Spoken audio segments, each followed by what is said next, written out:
반갑습니다. 자, 오늘 데이 6 플루터 본격적으로 들어갈 건데, 플루터를 본격적으로 들어가려면 사실은 안드로이드 스튜디오나 플루터 SDK 같은 도구들을 윈도우나 맥 아니면 리눅스 컴퓨터에 설치를 해야 돼요. 근데 그 과정은 제가 따로 다음 시간에 정리해서 따라 하실 수 있도록 개별적인 환경마다 플랫폼마다 따라 하실 수 있도록 다시 정리를 해 드릴 거고, 오늘은 그 과정 없이도 플루터 앱을 만들어 볼 수 있는 준비로 꾸려놨습니다. 어떻게 가능하냐? 다트패드 웹사이트에서 코드를 입력하면 가능해지거든요. 그래서 다트패드를 이용해서 오늘은 위젯과 레이아웃을 다뤄보는 시간 가져볼 겁니다. 자, 지난 시간 했던 내용 대충 한번 훑어볼까요? 다트 언어 살펴보죠. 다트 언어 지난 시간에 볼 때 함수형 프로그래밍이라고 하는 내용부터 한번 살펴봤었어요. 함수형 프로그래밍이라고 하는 건 크게 보면 이 함수라는 것 자체도 일종의 변수 같은 존재처럼, 인스턴스라고 불러야겠죠? 인스턴스 같은 존재처럼 외계 변수로 보내줄 수도 있고, 특정한 이름의 데이터 공간에다가 할당할 수도 있다, 이런 식으로 개념을 설정한 게 있는데, 이게 1급 객체라는 말과 함께 함수형 프로그래밍에서 맨 먼저 언급되는 내용들이에요. 이렇게 만들게 되면은 이제 단순하게 그 함수라는 것 자체가 고정된 이름으로 호출해야지만 되는 대상을 넘어서 이 함수의 이름을 달리해서 다른 이름으로도 호출할 수 있게 하고, 이 함수 자체를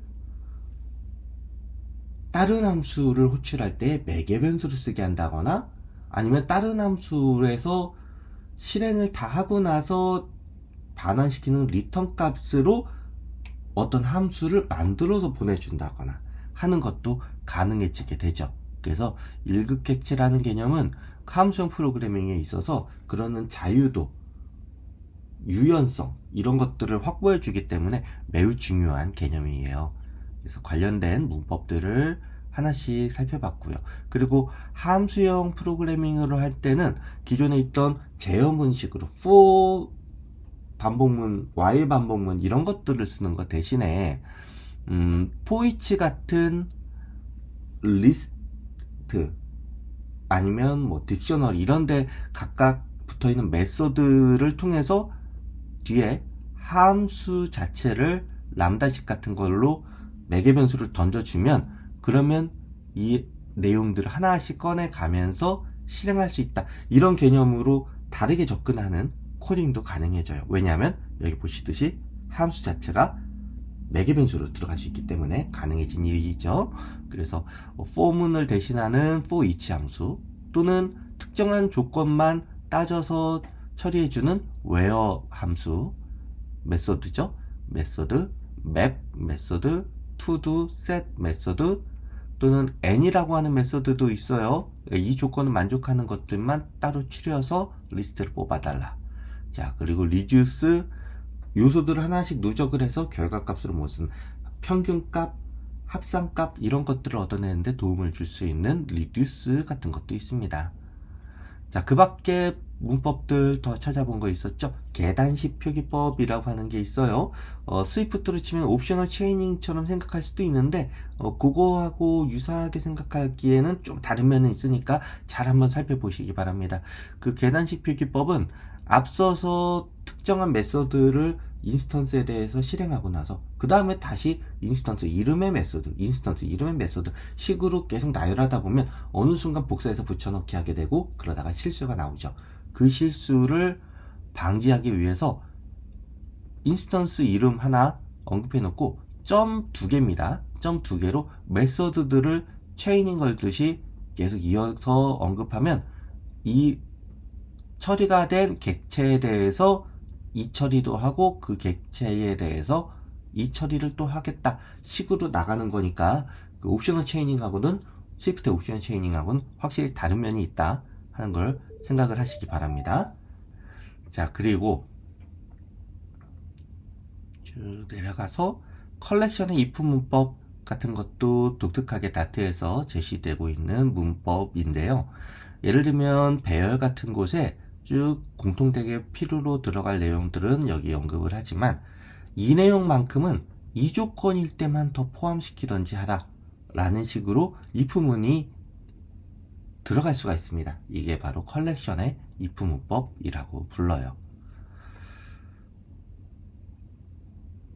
자, 이런 문법들은 사실은 보는 것만으로는 잘 이제 기억에 남질 않습니다. 그러니까 문법 같은 걸 공부할 때 가장 좋은 방법은 이런 문법이 있다는 사실은 한쪽에 늘 펼쳐놓고 코딩을 하는 과정에서 그때 생각했던 그 문법을 여기 적용할 수 있을까?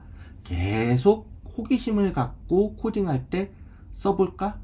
엉뚱한 데 쓰는 시도가 있더라도 한번 써볼까라는 도전을 해보는 것 자체가 이 문법들을 내 것으로 가져가는 방법이에요. 그러니까 보는 거에서 그치지 마시고 나중에 우리 그 플루터 앱을 만드는 과정에서도 이런 문법들이 조금이라도 녹아들 수 있게 제가 한번 준비 계속 하고 있으니까 그때 한번 또 저 문법을 저럴 때 또 쓸 수 있구나 하는 식으로 여러분 자체적인 앱을 또 만드실 때도 계속 도전해 보시는 게 좋겠습니다. 자, 널 안정성, 널 세이프티라는 게 나오는데요. 이건 스위프트에서 옵셔널 바인딩하고 약간 유사한 측면이 있어요.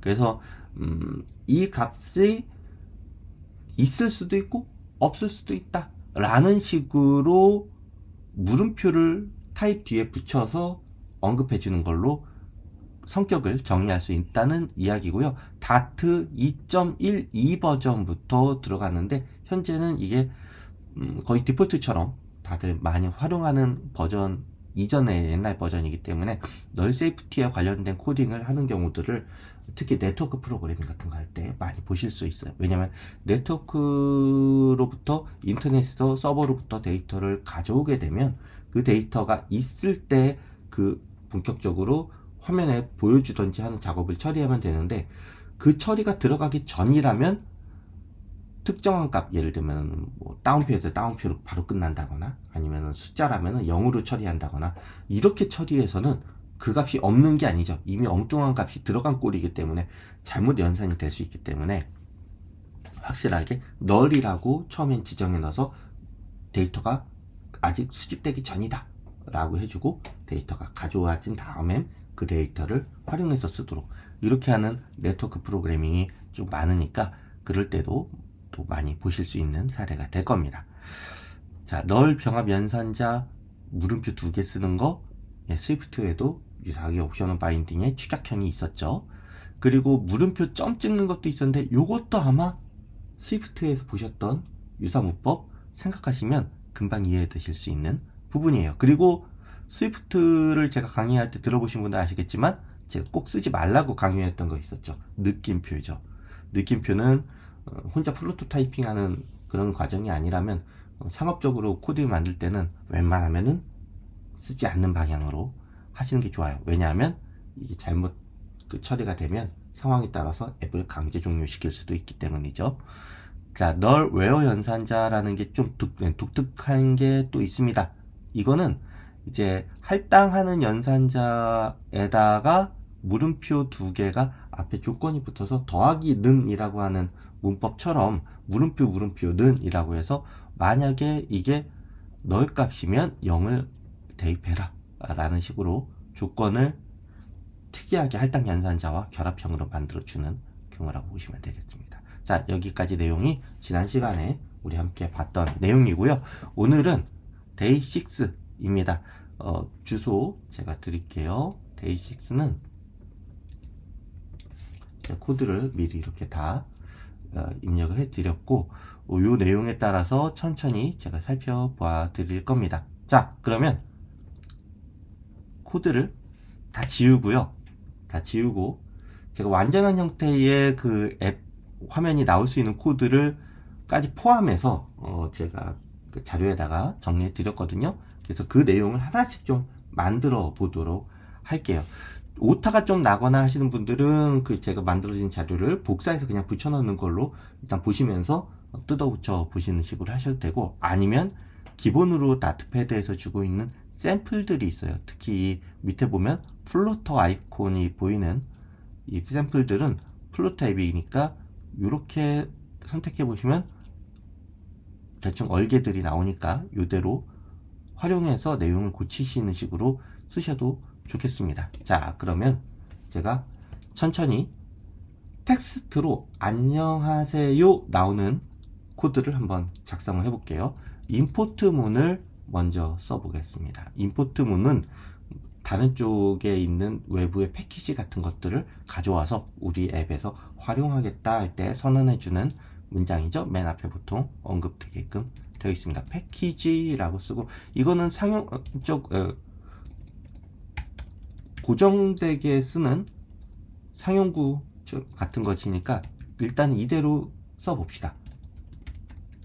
나중에는 이 내용을 다르게 적용을 해서 완전히 다른 앱 형태가 될 수 있게 만드는 것도 보실 수가 있을 거예요. 예를 들면 지금은 매터리얼 나트라고 되어 있는 걸 플루터 패키지 안에서 뽑아 오는데, 저 매터리얼 대신에 예를 들면 쿠퍼티노라는 게 있어요. 매터리얼은 iOS가 아니라 안드로이드를 위한 그 디자인 언어라고 보통 부르는 그 프레임워크거든요. 그래서 모양의 앱이 나오는 게 안드로이드, 아이폰 똑같이 다 동일하게 나타나도록 해주지만 그 기반이 되는 모양새는 안드로이드 앱스러운 게 좀 있습니다. 근데 쿠퍼티노라고 저 부분 패키지를 바꿔서 처리하게 되면 그러면 iOS 앱다운, UI킷으로 만든 iOS 앱다운 모양새가 좀 나오는 게 있어요. 근데 흉내를 낸 거지 완벽하게 UI킷으로 만든 건 아니거든요. 그래서 그런 점은 참고를 하시고요. 그 밖에도 다양한 또 제3의 제4의 패키지들이 있을 수는 있는데, 일단 기본은 매터리얼을 쓰는 걸로 우리 그대로 한번 가보도록 합시다. 자, 그 기본으로 주는 샘플 예제를 보시면은 그 다음에 메인 함수를 이제 언급하는 부분이 나오는데, 이거를 람다식 한 줄로 처리하는 걸로 보실 수 있어요. 근데 저는 람다식보다는 일단 그냥 길게 메인 함수 만드는 걸로 처리를 하겠습니다. 메인 함수를 만드는 이유는 메인 함수가 없이는 이 앱이 아예 실행 자체가 안 되기 때문에 그런 거죠. 일단 메인 함수가 있어야 무엇인가 실행할 공간이, 시작점이 생기는 겁니다. 자, 그리고 나서 클래스를 하나 만들게요. 밑에 만드나 앞 만드나 상관없는데 보통 메인 함수를 위에다 언급하는 예제를 더 많이 보시니까 저도 거기에 맞추도록 하겠습니다. myApp이라고 하는 이름으로 확장을 하겠다. 확장 상속이라는 거죠. 상속을 받겠다라고 얘기를 할게요. 상속 뒤에는 두 가지 형태를 띄울 수 있습니다. 여기다가 이제 무엇을 상속받게 할 거냐면 위젯이라고 하는 존재를 상속받게 할 건데, 그냥 위젯이라는 건 없어요. 보통 쓸 때 두 가지 중에 하나 일단 선택을 해야 됩니다. 스테이트리스 위젯하고 스테이트풀 위젯이라고 하는 거 두 가지 중에 하나를 선택을 해야 되는데, 다음 시간 자료로 미리 제가 올려놓은 거 데이7 미리 보시면은 그 차이점 제가 적어놓은 게 있어요. 그래서 그때 다시 설명을 드릴 거고요. 일단은 오늘은 대문자를 시작해야겠죠. 타입 이름이니까 스테이트리스 위젯을 상속받도록 이렇게 준비를 해보겠습니다. 스테이트리스 위젯은 모양을 나타내기만 하는 용도라면 이렇게 써주시면 된다라고 지금은 말씀을 드릴게요. 만약에 여기에 무슨 계산하는 값을 계속 보관을 해야 된다거나 하는 프로퍼티가 내장되어 있는 경우라면 그러면 stateful 위젯으로 바꿔주실 필요가 있어요. 근데 오늘 예제에선 필요는 없을 겁니다. 자, 이 안에다가 이제 위젯을 하나 이제 만들어줘야 돼요. 위젯을 만들어줘야 되는데, 위젯을 만드는 메서드가 있습니다. 예, 맞습니다. 예, 상태 관리가 필요 없으면 스테이트리스 위젯, 그러니까 모양만, 레이아웃만 나오면 되는 형태라면 좀 가볍게 처리하기 위해서 보여주고 그냥 끝나는 거잖아요. 그래서 좀 일부러 나눠봤다 라고 보실 수도 있겠죠. 자, 오버라이드라는 말을 제가 쓸 건데, 왜 오버라이드냐면 기본으로 스테이트리스 위젯 안에 이런 선언이 있거든요. with 위젯, 반환값은 위젯인데 빌드라는 메소드를 실행을 하면은 위젯을 내가 돌려줄 거야 하는 게 있어요. 그래서 이런 식으로 메서드가 하나 있는데 이걸 오버라이드 겹쳐서 내가 다른 걸로 쓰겠다.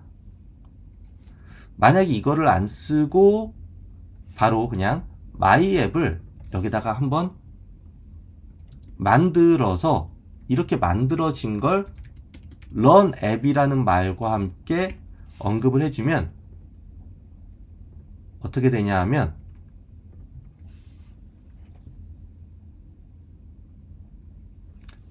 이거는 꼭 만들어줘야 돼 라는 뜻으로 이야기를 해요. 아마 이게 그냥 단순히 상속의 오버라이드가 아니라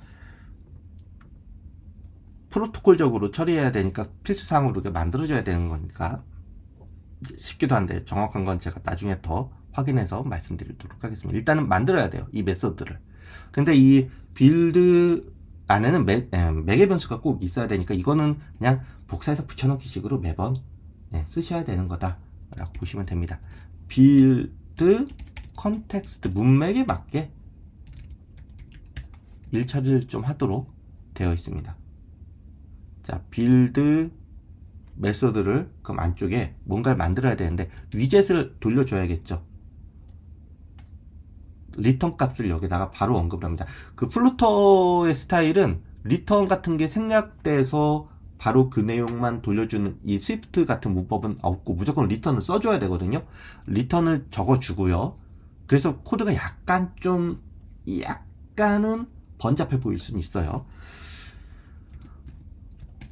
매터리얼 앱을 돌려줄 겁니다. 이 친구는.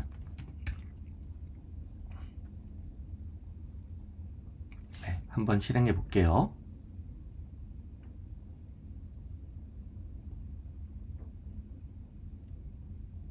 아무것도 안 나오면 아무것도 안 나오겠죠. 자, 여기 근데 디버그라고 나왔죠? 보통 안드로이드에서 플루터 앱 같은 거, 안드로이드 스튜디오 같은 데서 프리뷰 볼 때도 나오는 형태인데, 실행할 때 디버그 모드로 실행하면 반드시 여기 기본 형식으로는 이렇게 라벨이 붙도록 해서 구분을 할 수 있도록 도움을 주기 위한 용도로 디버그라는 게 보입니다. 실제로 앱스토어나 플레이스토어에서 릴리즈 모드로 이제 배포가 되거나 하게 되면, 아니면 테스트 플라이트로 배포가 되면 그때는 이 모드가 빠진 채로 이제 보일 거니까 그건 너무 걱정하지 않으셔도 되고요. 자, 매터리얼 앱 기본형을 가지고 언급하면 이 정도에서 끝나요. 근데 우리가 이것만 가지고 보여주긴 좀 그렇죠? 자, 여기다가 앱 바라고 하는 이름 언급하는 매개 변수, 네임드 매개 변수에다가 앱 바라고 하는 존재를 던져주려고 해요. 앱 바를 만들 겁니다. 좀 이게 복잡해 보일 수 있어요. 근데 앱 바 이전에 일단 더 큰 게 앞에 언급되기 있었네요. 길어질 것 같으니까 엔터 치고 홈이라는 걸 만들어서 스캐폴드라는 걸 만들어 줄 겁니다. 자, 한번 실행해 보죠. 네, 스캐폴드에서 바탕에 하얀색 캔버스가 생긴 걸 보실 수 있어요. 자, 여기 안에다가 제가 보면은 솔직히 이게 약간 적응이 안 되는데, 이제 괄호로 되어 있는 매개 변수 사이에다가 엔터를 쳐서 이렇게 좀 나열을 하는 형식이 있거든요. 여러분들 요거에 조금 적응을 하셔야 돼요. 그래서 실수하실 수 있는 게 중괄호가 언급되는 게 있고 괄호가 언급되는 게 있는데, 특히 괄호가 언급되는 경우에는 이게 매개 변수로 들어갈 내용들이 길어지니까 이렇게 되는구나 하는 걸로 생각하시면서 봐주실 필요가 있어요. 자, 스캐폴드 안에 앱 바를 이제 언급을 할 거예요. 앱 바 같은 경우에는 스위프트로 치면은 내비게이션 바 영역이라고 생각하시면 됩니다. 앱 바를 언급을 하면서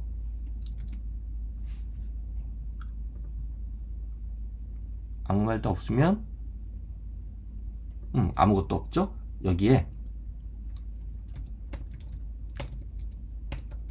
타이틀로 여기에 이제 텍스트를 넣어보려고 해요. 텍스트란 위젯이 또 있거든요. 이걸 이 안에다가 바로 입력을 해서 텍스트 예제라고 한번 써보겠습니다. 네, 이렇게 앱바 영역에 텍스트 예제라고 나오는 형태를 보실 수가 있네요. 근데 그러니까 앱바도 하나의 위젯이고 스캐폴드도 위젯이고 텍스트도 위젯이고 위젯을 포함하는 관계를 서로 이렇게 만들어주는 과정이라고 보시면 되겠어요. 자, 그런데 앱바 영역 말고 본체가 되는 이 영역, 요거를 또 만들어주고 싶다 할 때는 어떻게 하면 되냐면 body라고 언급해주면 됩니다. 제가 body 부분에다가 텍스트 이거 하나를 그대로 한번 실험 삼아 넣어보겠습니다. 안 되면 뭔가를 더 해줘야 될 거라고 보기 때문이죠. 자, 이 형태에서 바로 실행을 해주면 네, 텍스트 예제가 이렇게 나온 걸 보실 수 있고요. 이게 매개 변수로 들어간 거기 때문에 여기 콤마 찍는 거 주의하시면서 살펴봐 주실 필요가 있습니다.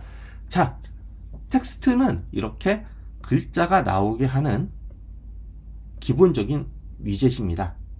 그런데 이 위젯을 그냥 쓰는 경우보다는 여기도 매개 변수화돼서 여기다가 텍스트 말고 다른 걸 더 언급을 할 수 있기 때문에 다른 내용들이 여기다 추가돼서 모양을 다채롭게 하는 경우가 많아요. 스위프트 UI 같은 경우는 이거를 이제 뷰 모디파이어라고 해서 점 찍고 뭐 하는 식으로 계속 나열을 했잖아요. 근데 플루터 같은 경우는 그런 형태보다는 매개 변수를 여기 뒤에다가 네임드 변수로 계속 추가를 해주면서 형태를 다양하게 고쳐보는 식으로 가는 경우를 좀 더 많이 보실 수가 있습니다. 그래서 여기 텍스트 예제라고 되어 있는 부분을 다르게 좀 만드는 경우를 살펴볼게요. 자, 플루터 예제 똑같이 하긴 좀 그러니까 텍스트 예제라고 하지 않고 헬로 플루터라고 이름을 좀 바꾸겠습니다.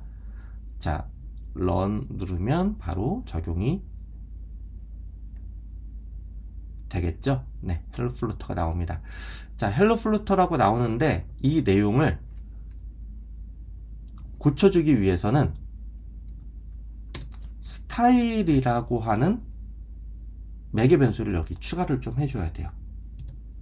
근데 길어질 것 같으니까 여기도 엔터 치고 끝나는 부분에 엔터로 괄호로 끝나도록 이런 식의 모양이 좀 될 수는 있습니다. 자, 텍스트 스타일이라고 하는 매개 변수를 여기다가 추가를 해줄 건데요.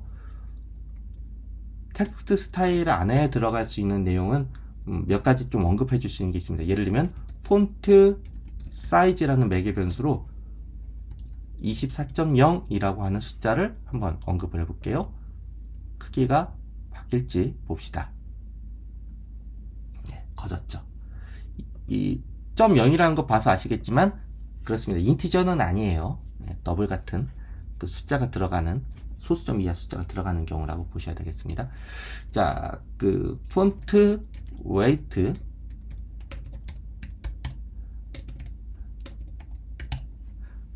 글자의 두께 같은 걸 언급을 할 건데요. 이거는 미리 정해놓은 폰트 웨이트 인원값 같은 게 있을 거예요. 그래서 여기에서 제공되는 볼드 값을 적용하겠다. 근데 주의하실 점이 아까 계속 말씀드린 게 있었죠? 컴마 찍는 거 잊지 말자. 왜? 매개 변수니까 실제로. 네, 볼드 값이 된 걸 보실 수가 있습니다. 자, 여기다가 하나를 더 추가를 해볼게요. 색상들이 미리 정의가 된 이놈들 같은 데서 블루라고 정의된 내용. 근데 끝에 콤마를 찍는 걸로 끝내도 되게끔 되는 건 여기도 마찬가지가 있네요. 그래서 무조건 콤마를 찍은 걸로 매개 변수 이름 끝에다가 넣는 걸 습관적으로 가져가시는 것도 좋겠습니다. 네, 플루터가 이렇게 색상이 정해진 채로 보일 수 있게끔 되어 있습니다. 자, 그런데 플루터 이 내용이 너무 왼쪽 위로 치우쳤죠. 이거 한가운데로 옮기는 거 미리 한번 해볼까요? 그렇게 만들어주는 위젯이 있습니다. 레이아웃 관련된 위젯인데요. 센터라고 하는 위젯이 있습니다.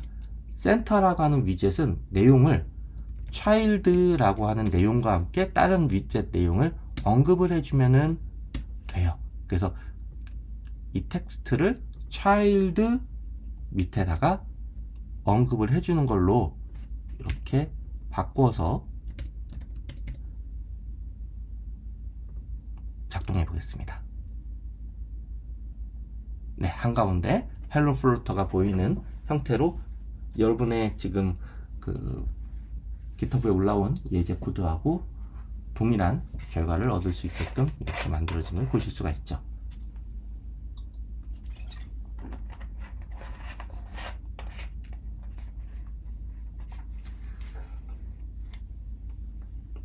매터리얼 앱의 홈이 뷰의 제일 바탕이 되는 것 같은데, 매터리얼 앱은 홈만을 가지고 있나요?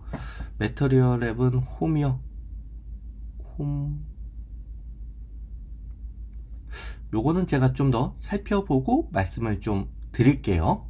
예. 제가 요거는 질문을 적어놨다가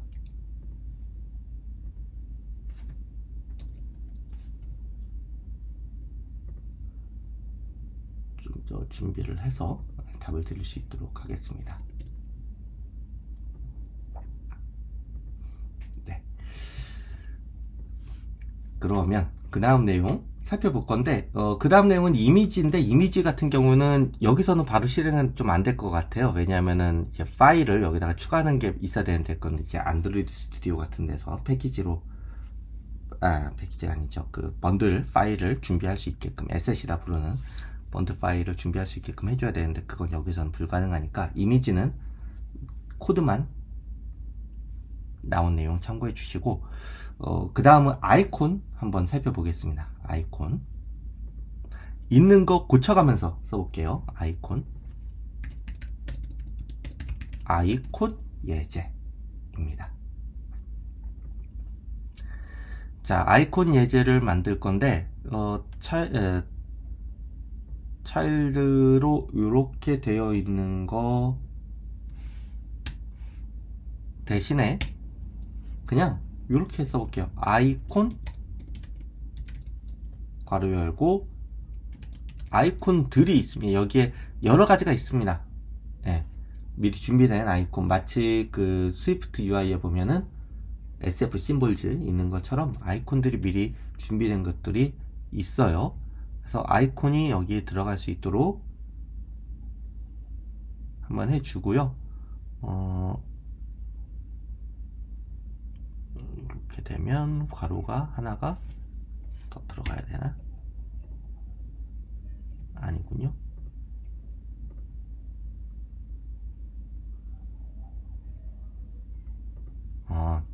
아이콘이 들어갈 경우에는 좀 코드를 달리해 줄 필요가 있군요. 제가 그럼 차일드라는 거 언급이 없어서 그랬군요.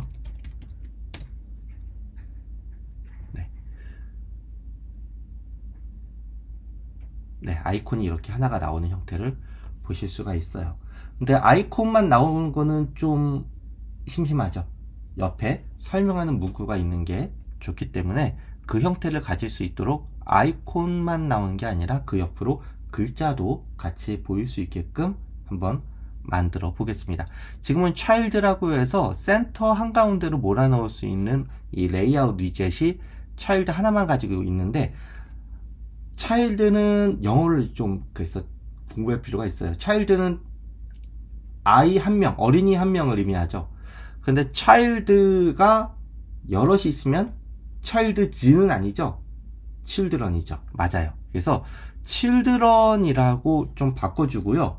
children은 배열 형태를 띠기 때문에 여기에 이렇게 배열에 걸맞는 내용으로 이 내용을 바꿔줍니다. 근데 children만 가지고는 좀 부족해요. 뭔가 하나 더 있어야 됩니다. main axis alignment 라고 해서 그 축을 어느 방향을 기준으로 내용들을 쭉 나열을 할지를 미리 결정을 해야 돼요. 스위프트 UI로 치면은 뭐 점 찍고 리딩, 점 찍고 트레일링 같은 거 언급할 때 있었잖아요. 예, 그런 것들하고 유사하게 생각하셔도 되겠습니다. 자, 메인 엑시스 얼라이먼트의 센터라는 값을 기반으로 가도록 이렇게 해주고요. 이러면은 컬럼 내에 중앙 요소 정렬이라고 부릅니다. 제가 만든 코드로부터 좀 붙여볼게요. 아이고. 오타가 좀 자주 나는 것 같아서. 아니군요, 원래 문제 있는 건 아니었네. 자, 그리고 나서 센터가 아니군요. 컬럼이라고 바꿔주겠습니다. 이게 여기에 차일드를 2월로 가져가되, 차일드는 다시 컬럼이라고 하는 내용들을 가지고 있고, 그 내용으로 이 내용들이 포함되도록 해주는 다단계가 좀 필요했네요. 그쵸? 한가운데 몰아넣고 컬럼들을 통해서 내용들이 들어가게끔. 그러면 아이콘뿐만이 아니라 그 밖에 여기 보실 수 있는 이 텍스트라고 하는 것도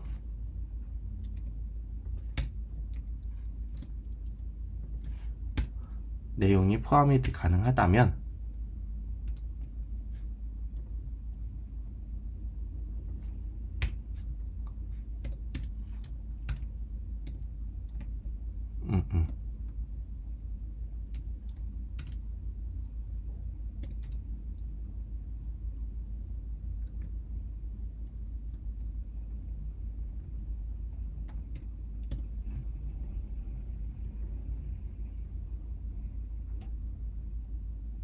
네, 헬로 플루터가 지금 아이콘 아래쪽으로 이렇게 보이는 형태를 가져가게 됩니다. 여기다가 이제 칠드런 안쪽에다가 몇 가지 또 보여줄 수 있는 사례는 이 사이에다가 간격을 패딩이나 아니면 스페이서 같은 거 넣을 때 있었잖아요. 스위프트 UI에 그처럼 사이즈드 박스라는 거를 언급을 해주면서 크기도 정할 수 있습니다. 높이를 한 10 정도 띄워 놓게끔 여기다가 간격을 만들어 달라 하면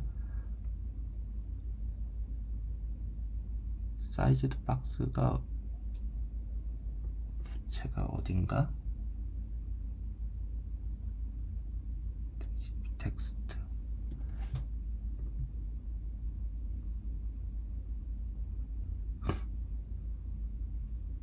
제가 저기 뭔가 이거 실수가 있었군요.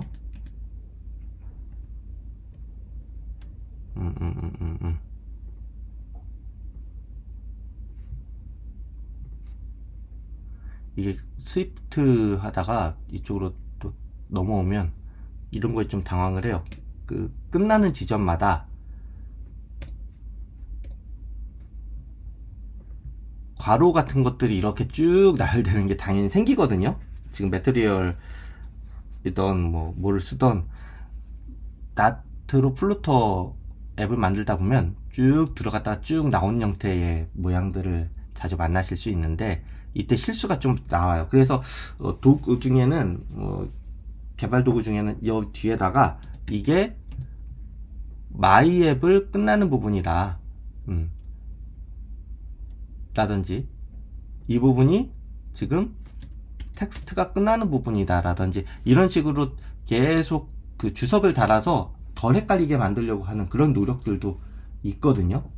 네, 그래서 기존의 플루터 앱 만들어진 것들 많이 찾아보시면은 주석문이 끝나는 쪽에 이렇게 쭉 나열되어 있을 때마다 다 붙어있는 이런 코드들도 종종 보실 수가 있어요.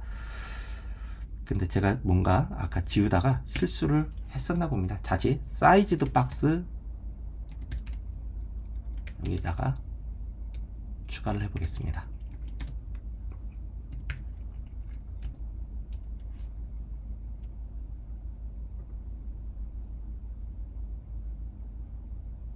네, 간격이 살짝 늘어났어요.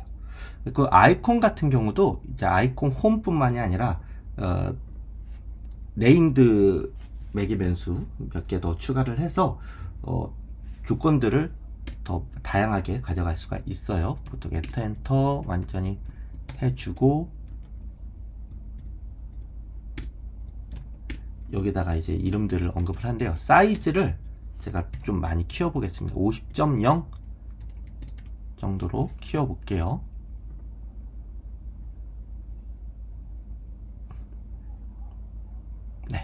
커졌죠? 아이콘이. 색상도 다르게 해보겠습니다. 컬러 값으로 밑에 글자처럼 맞춰주기 위해서 컬러즈에 있는 블루 색상으로 맞춰보겠습니다. 네, 이렇게 나오죠. 자, 아이콘도 그렇고 모든 위젯들은 기본적인 텍스트라든지 아이콘 값이라든지 이런 것들을 기본값으로 요구하게 하면서 추가적인 것들은 필요하면 그 내용만 언급을 하는 걸로 네임드 파라미터 쓰는 걸로 이렇게 가는 거다라고 하는 형태를 여러분들이 패턴을 잘 한번 익혀보시면 좋겠어요. 자, 좀 전에 보셨지만 다른 위젯을 포함할 수 있는 그런 형태의 위젯들이 몇 가지가 있습니다. 여기 센터, 뭐 컬럼 이런 것들처럼 차일드, 칠드런들 가질 수 있는 형태의 것들. 그래서 이런 것들의 기본적인 형태가 바로 컨테이너라고 하는 거예요. 컨테이너 예제 한번 제가 작성을 한번 해보도록 하겠습니다. 컨테이너 예제라고 쓰고요.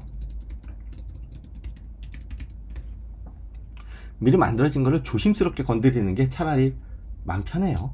네. 그래서 센터라고 되어 있는 곳에 컬럼 대신에 자, 이거 여기까지군요. 요렇게 색깔 들어오는 거 보고 내용을 지우고 과감하게 지웠습니다. 그리고 나서 여기다가 컨테이너라고 한번 적어 볼게요.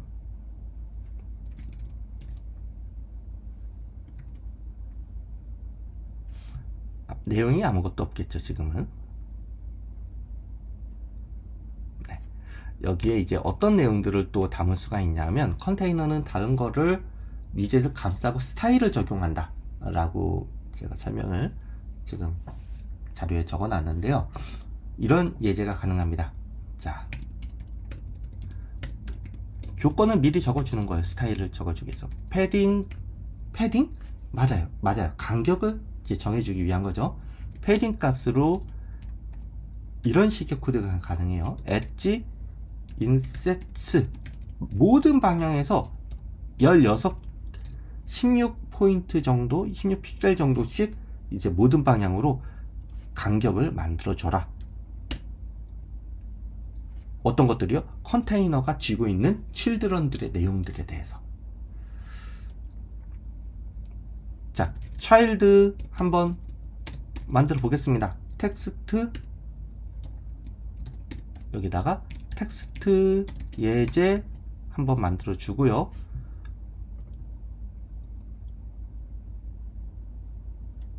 네. 스타일도 정해줄까요? 스타일도 텍스트 스타일 다시 한번 적어 볼게요. 색상은 컬러즈의 블루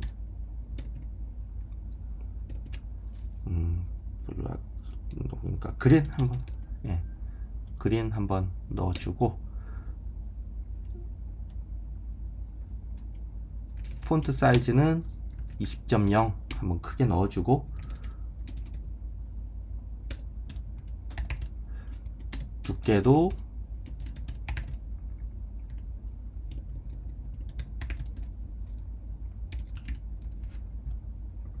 볼드 값으로 이렇게 넣어주고요. 자, 한번 해보겠습니다. 저 콤마 찍는 걸 또 잊었군요. 아직도 습관이 덜 됐어요, 제가. 네, 텍스트 예제 이렇게 된 거 보실 수가 있는데, 여기에 컨테이너 차일드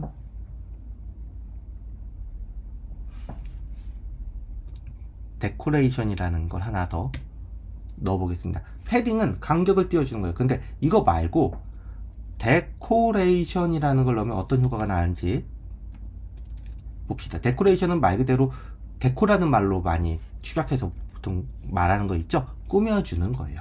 그래서 박스의 데코레이션이라는 게 있어요.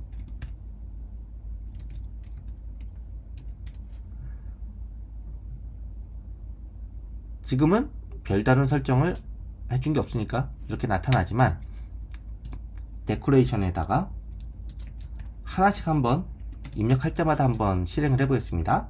컬러즈의 블루,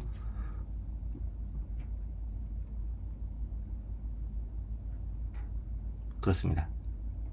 뭔가 색상이 채워지는 걸 보실 수 있죠? 그래서 원래 예제대로 제가 화이트로 바꿔서 이제 눈에 띄는 색으로 다시 더 만들어 주고요. 그리고 블루 말고도 이제 몇 가지 더 데코레이션 해줄 수 있는 게 있는데요. 보더 레디어스, 예, 벌써 느낌이 오죠? 레디어스, 주변 모서리를 어떻게 좀 건드려 보려고 하는 게 보이죠? 보더 점 서큘라 10.0 이런 값을 넣어주면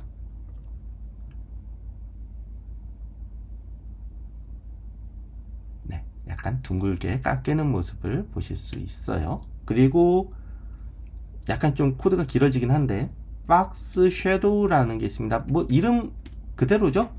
네, 섀도우, 뭔가 이제 그림자를 여기다가 추가를 좀 해보려고 하는 시도겠죠? 근데 아직 내용이 없는 채로 여기다가 주니까 예, 그럼 넘어갑니다만, 그림자 효과는 여러 가지를 동시에 줄 수 있기 때문에 배열식으로 리스트로 이제 받으려고 할 게 있지만 일단 하나만이라도 넣고 바로 한번 적용을 해보죠. 박스 섀도우라고만 입력해 놓고 한번 가보겠습니다. 아직까지는 감흥이 없어요. 박스 섀도우에다가 값을 하나씩 넣어보겠습니다. 컬러 값은 컬러즈예요. 컬러즈에 있는 그레이색 한번 적용해 보겠습니다.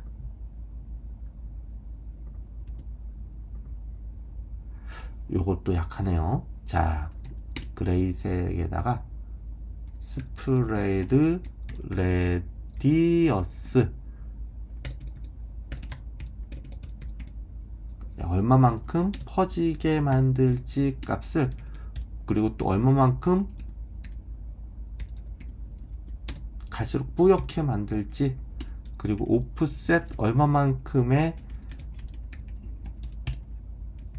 위치를 잡아서 내용이 나타나게 할지, X, Y 축에 대해서 각각, 그러니까 아래로 Y 값으로 3만큼 떨어지는 데까지 위치를 잡아서 그림자를 넣겠다는 거죠. 예, 이렇게 살짝 아래쪽으로 좀 삐져나오는 형태의 그림자를 보실 수 있는데, 너무 진하니까 여기다가 with opacity 0.5 정도로 약간 흐릿한 그림자가 될 수 있게끔 해주는 코드를 저는 확보를 했는데 여기 설명이 나오죠. 네, 이런 거 이제 적용 안 될 거야. 네, 그런 얘기가 있습니다. 참고하시길 바라고요. 자, 여기까지가 이제 컨테이너, 다른 위젯을 감싸는 형태의 컨테이너 위젯을 이야기하면서 거기에 공통되게 들어갈 적용점. 그러니까 네, 어찌 보면은 그 스위프트 UI하고 방향점이 다르죠. 같은 선언형임에도 불구하고 플루터 같은 경우는 어떻게 하고 있죠? 스위프트 UI는 뭔가 내용이 있으면 이 내용에 대해서 추가로 언급해 줄 내용들을 밑에 계속 뷰 모디파이어를 통해서 옵셔널 체이닝 걸듯이 계속 언급해 주면서 가고 있는데, 플루터는 그런 식이 아니라 이거를 매개 변수 자리에다가 매개 변수를 하나씩 더 추가하는 식으로 그 조건들이 붙게끔 계속 언급해 주면서 다른 곳에 또 매개 변수로 들어가고 하는 식으로 컨테이너 작업들이 들어가게끔 하는 모양새를 띄고 있어요. 물론 스위프트 UI도 알고 보면은 그게 후행 클로저 같은 거를 쓰기 때문에 매개 변수 이름을 직접 언급하지 않고 그냥 중괄호 써버리고 그렇게 하는 것들이 우리가 익숙해져서 그렇지, 사실은 매개 변수로 던진 형태가 있는 건 맞았거든요. 근데 스위프트는 문법적으로 후행 클로저가 있으니까 그걸 우리가 더 느끼면서 이제 코드를 진행할 수 있는데, 플루터는 다트 언어의 특징상 이걸 일일이 다 이렇게 언급을 해줘야 되고, 지금도 보시면 컬러에 들어가는 게 컬러지잖아. 그러면 점만 찍고 화이트 찍으면 될까? 이게 아니라 다 이렇게 일일이 명시를 하도록 문법적으로 되어 있는 형태를 따라 주셔야 되는 게 좀 있어요.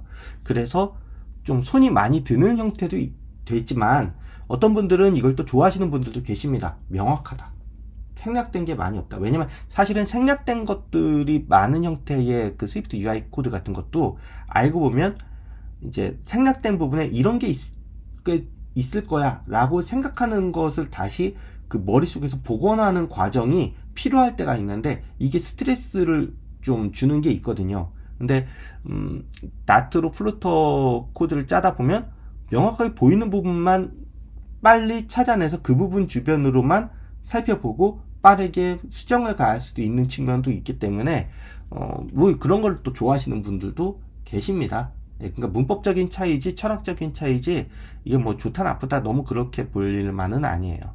네. 그렇죠. 공통되는 부분들 빼서 관리하는 거. 그러니까 나만의 위젯을 따로 만드는 경우도 있죠. 네.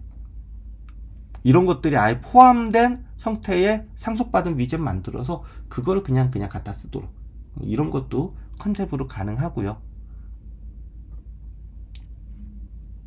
그래서 기업마다 보면은 플루터 같은 경우에는 그 기업의 특성을 나타내기 위해서 뭔가 자체적인 이런 세트를 구비하는 경우도 있을 겁니다. 뭐 다른 프레임워크 쓸 때도 다들 하는 방식이기 때문에요. 맞습니다. 자, 로우 한번 살펴볼게요.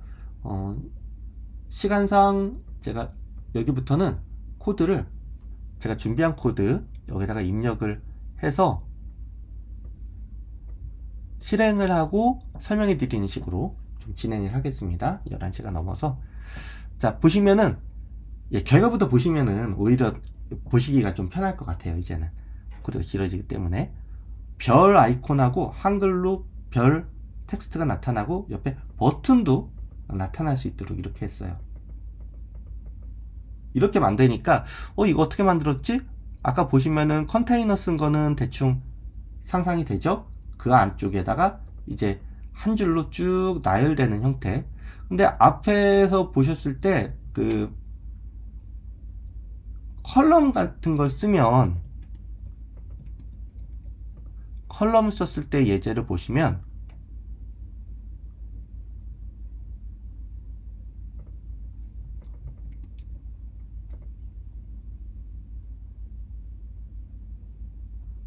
네, 위아래로 이렇게 보이는 형태가 있었잖아요. 이걸 이제 컬럼이라고 불러요. 근데 이걸 로우라고 바꿔볼게요, 제가. 로우라고 바꾸면, 컬럼하고 로우는 보통 표를 나타낼 때 쓰는 용어잖아요. 그 오와 열을 맞춘다, 그 군대에서 쓰는 용어 있죠? 예, 그래, 맞아요. 그러니까 컬럼과 로우는 그런 관계라고 보시면 돼. 맞습니다. 스위프트 UI에서의 V스택과 H스택 관계 비슷하게 생각하시면 돼요. 네. 그래서 이 부분을 로우라고만 바꾸기만 해도 좌우로 나열된 형태를 보실 수가 있고, 요거를 좀 더 꾸민 형태의 코드라고 생각하시면 되겠습니다. 지금 좀 전에 보셨던 봅시다. 이 예제는 그렇습니다. 근데 이제 꾸미는 거는 꾸미는 대로 보더만 이렇게 치해진 걸 보실 수 있는데, 로우 안에 이렇게 아까 센터 얘기했던 거 말고도 스페이스 어라운드, 그래서 주축 정렬 방식을 설정하는 거라든지 크로스 엑시스 얼라이먼트라든지 좌측의 정렬 방식 설정이라든지 이런 것들이 추가적인 것들이 있기 때문에 이거는 자주 접해 보시면서 여러분들이 형태를 다양하게 바꿔 가시면은 좋겠습니다. 그래서 좀 설정할 게 좀 많아요. 알고 보면은 이렇게 매개 변수화 시켜서 많이 처리하는 것 중에 이유 중에는 뭔가 설정할 것들이 많다 판단해서 이렇게 한 것도 있으니까 참고하시기 바라고. 자, 그리고 버튼은 엘리베이티드 버튼이라고 해서 눌렀을 때 아무 일도 벌어지는 게 없는 형태로 이렇게 버튼을 만들 수 있다 정도로만 지금은 이해를 해주세요. 이 버튼을 본격적으로 다룰 거는 다음 시간에 예제에서 stateful 위젯을 쓰게 되면 값을 바꿔야 될 때가 있거든요. 그때 이 안에 있는 내용을 어떻게 조절해서 쓰게 될지와 함께 이야기를 더 드릴 수 있을 것 같습니다. 일단은 형태만 보고 버튼은 이런 식으로 주어진 위젯 있긴 있구나 정도로만 지금 이해하시면 되겠습니다. 자, 컬럼은 좀 전에 보셨던 대로예요. 컬럼으로 똑같이 되어 있는 거를 바꿔볼게요. 컬럼으로 바꿨죠? 컬럼으로 바꾸니까 위아래 버튼 식으로 나열되게끔 하는 형태를 취하는 걸 보실 수가 있어요. 컬럼입니다. 자, 레이아웃 더 살펴볼게요. 레이아웃은 이제 센터 부분 한번 집중적으로 보려고 하는데요. 내용들을 한가운데로 몰아넣기 위한 장치예요. 그래서 제가 시작하면서 기본적인 형태, 텍스트 위젯 하나만 보이는 형태 보여드렸죠. 근데 여기도 지금 추가적으로 컨테이너를 잡고 이야기하는 걸 보실 수가 있네요. 센터는 한가운데로 내용들을 보여주기 위한 레이아웃 위젯입니다. 그러니까 아까 로우 컬럼 이런 걸 이제 로우 컬럼 컨테이너 이런 것들은 컨테이너 종류의 포함 관계를 나타내기 위한 위젯이고, 이제 센터 이런 것들이 이제 레이아웃 주기 위한 위젯이라고 보시면 되겠습니다. 그 레이아웃 주는데 또 활용되는 위젯 중엔 이런 것도 있습니다. 패딩. 자, 예제 코드 한번 보시죠. 차이점이 있다면 뭐죠? 네, 패딩 값 여기 이렇게 들어간 게 있네요. 패딩 값에 따라서 주변에 컨테이너와 텍스트 위젯 사이에 여백이 좀 달라진 것을 보실 수가 있어요. 자, expanded, 확장 가능한 이라는 이런 것도 있습니다. 그래서 한번 예제부터 한번 실행을 해볼게요. expanded라는 게 여기 보이죠? 예. expanded. 서로 어떤 결과를 내는지 결과부터 보시죠. 서로 얼마만큼 확장하게 만들 것이냐. 그러니까 스위프트를 치면 스페이서를 얼마만큼 안쪽에다가 끼고 들어가게 할 것이냐, 뭐 이렇게 생각할 수도 있는데 약간 개념이 똑같지는 않아요. 잘 한번 살펴보셔야 됩니다. 컨테이너들을 가지고 있는 expanded, 그러니까 얘는 그러니까 스위프트 UI로 치면 그 주변으로 스페이서를 끼고 들어가 있는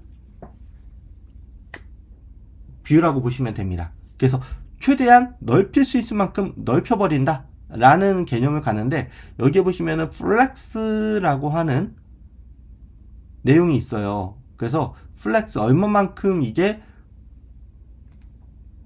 중요도를 가지고 더 크기를 확보할 수 있는지 이런 것들도 추가적인 이야기를 하게 되면 지금 보시는 것처럼 1대2 관계로 3으로 한번 늘려볼까요?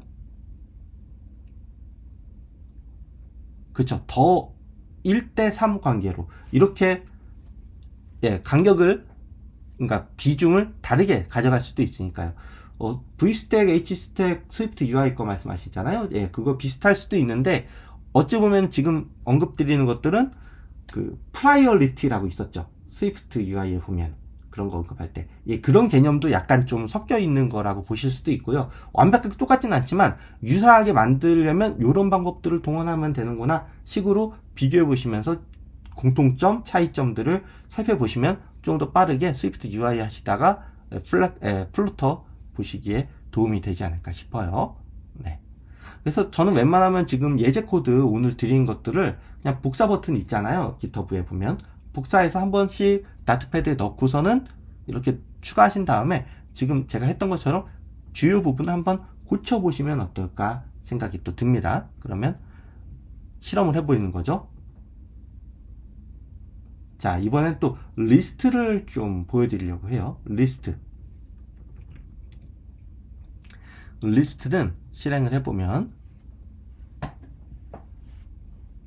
리스트 뷰라는 게 있습니다. 리스트 뷰어에 여백을 얼마만큼씩 줄지 결정을 하고 이 안에 이제 리스트는 리스트인데 위젯들이 들어간 리스트가 될 거야 라는 식으로 칠드런을 주는 형태를 지금 보실 수 있는데, 왜냐면 이유가 단일 그 타입이 아니라 리스트 타일 안에 들어가는 게 다양해서 그래요. 예, 형태가. 그래서 이제 위젯이라고 명시적으로 이렇게 그 슈퍼 클래스 같은 존재를 여기다 언급을 해주는 거죠. 근데 뭐 상관은 없습니다. 다 위젯으로 처리되는 거니까.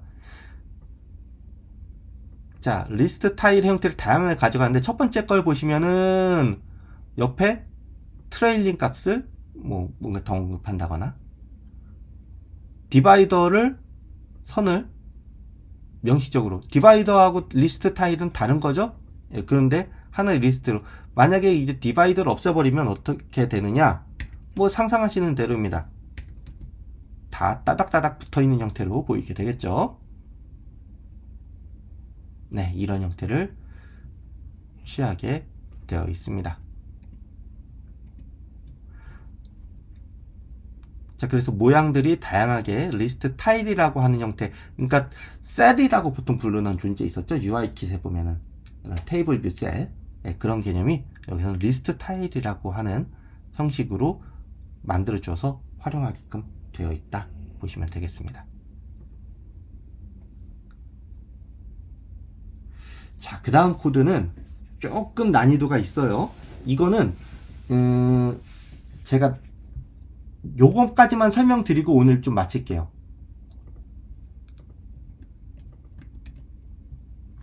실행을 일단 해볼게요. 내비게이션이에요.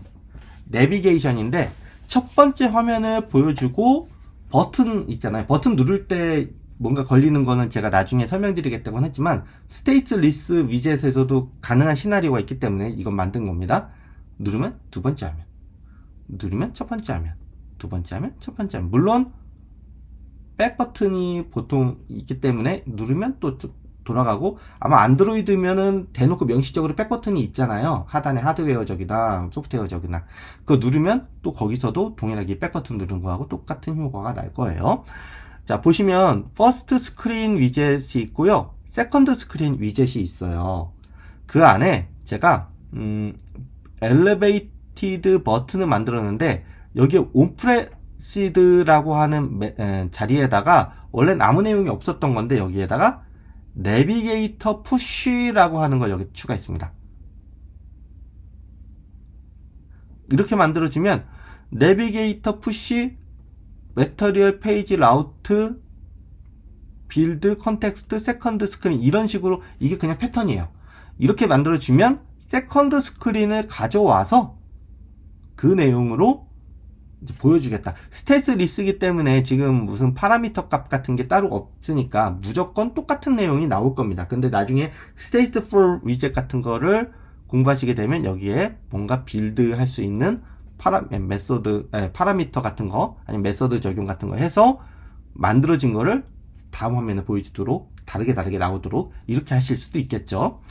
자, 누르면 다음 화면 넘어가는 거예요. 그러면 다음 화면은 준비된 거 기본형으로 되어 있습니다. 그런데 여기도 이제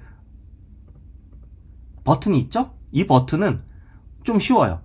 내비게이터가 있어, 팝, 컨텍스트, 지금 문맥이 어떻게 주어져 있던 그 문맥에 앞쪽에 뭐가 있으면 그쪽으로 가자.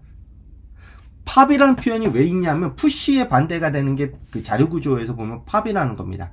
푸쉬는 그 스택 구조에서, 내비는 스택이라고 보통 부르잖아요. 스택 구조에서 안에다가 차곡차곡 이제 쌓아가는 구조예요. 팝은 차곡차곡 쌓여 있는 걸 위에서 최근에 쌓여 있던 걸 하나씩 뽑아내겠다, 이런 형태. 그래서 지금 보고 있는 화면에서 계속 들어가고 했다가 이전 화면은 돌아간다 하는 개념을 거기에 자료 구조로는 대입이 돼 있다 보시면 되는 거죠.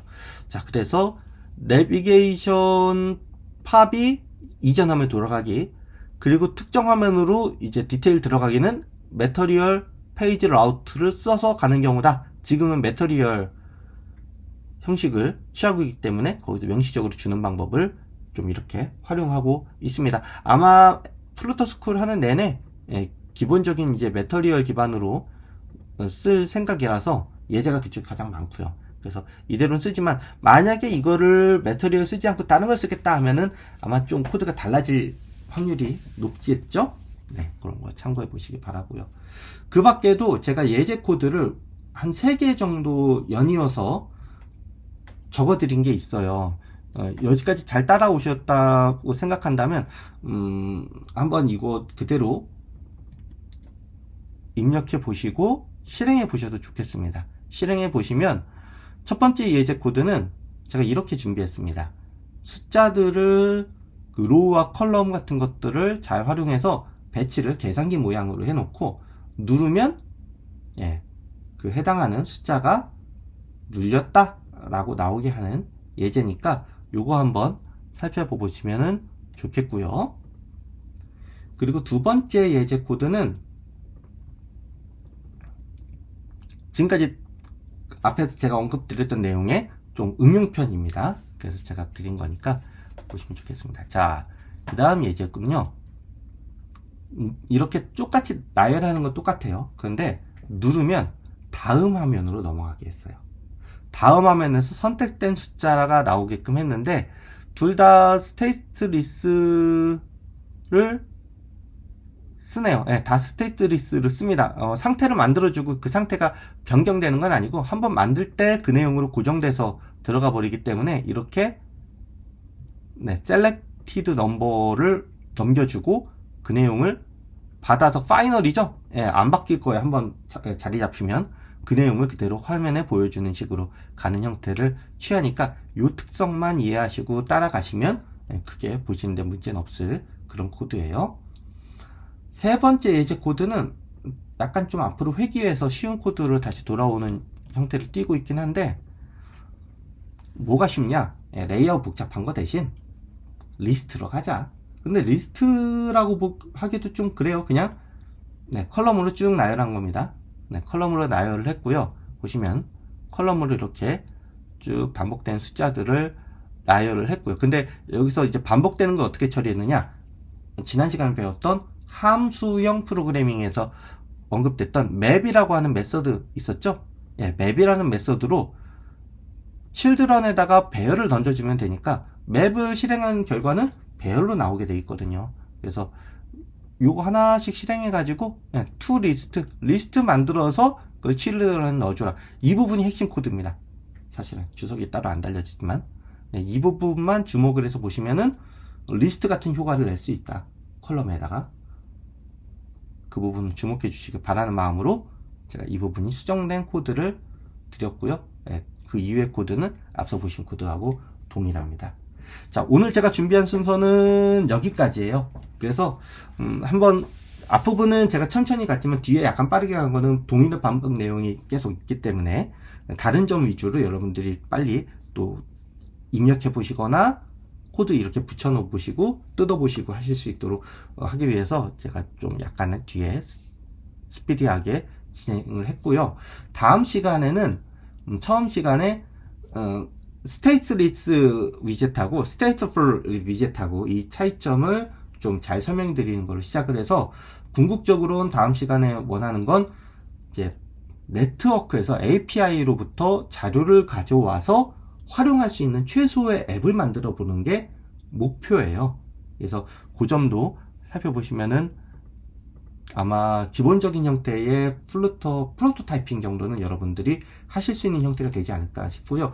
좀 더 복잡한 앱을 만들겠다, 뭐 자료 구조 같은 게 좀 있고 데이터베이스 연결되고 이런 거 하려면은 시간이 좀 더 걸리기 때문에 그거는 아마 내년 1월 첫 주 내지 둘째 주 사이에 제가 여러분과 함께 완성하는 형태로 끝을 내야 되겠다 생각을 하고 있습니다. 자, 그리고 혹시 스테이트리스 차이점을 좀 보시려면 카운터 예제가 있잖아요. 요거 한번 보셔도 좋아요. 여기 보시면은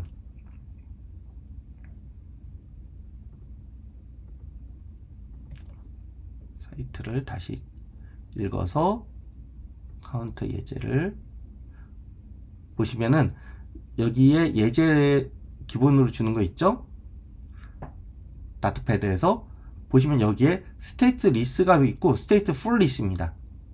스테이트 풀에 대해서 이해를 좀 가져가시고 싶으신 분들은 여기서 스테이트 풀로 되어 있는 이유가 예, 상태가 바뀌죠? 예, 숫자 상태가 바뀌죠? 이런 형태의 것을 위해서 stateful을 쓰는구나 추정을 지금 하셔도 되겠죠. 코드가 약간은 좀 복잡한 형태를 띠게 되는데, 그래서 오늘 이 예제를 설명드리는 거는 쉽지 않겠다 싶고, 그래서 다음 시간에 천천히 설명드릴 수 있도록 하겠습니다. 어떻게 답을 찾으셨나요? 아까 질문 주신 거? 예, 매터리얼 앱의 타이틀, 테마, 홈 세 가지 옵션이 있다고 하고 홈이 필수 옵션이라고. 그렇게 그 홈을 말씀하신 거였군요. 네네네. 맞아요. 그러니까 매터리얼 앱에서 가지고 있는 테마가 한 가지만은 아니기 때문에. 그렇죠. 네, 맞습니다. 그래서 홈 부분까지 포함해서 요거죠, 요거. 타이틀 여기다가 다르도록. 근데 앱바를 사용하는 예제로 제가 만든 걸로 제가 보여드리다 보니까 이게 아니라 그렇게 처리된 걸로 이해하시면 되겠네요. 다음번에 요거 한번 응용해서 예제를 한번 준비해 보도록 해보겠습니다. 감사합니다. 자, 그러면 저는 이벤트 빨리 만들어 놔야지. 이번 주 수요일은 크리스마스잖아요. 다음 주 월요일에 찾아뵙도록 할게요. 감사합니다.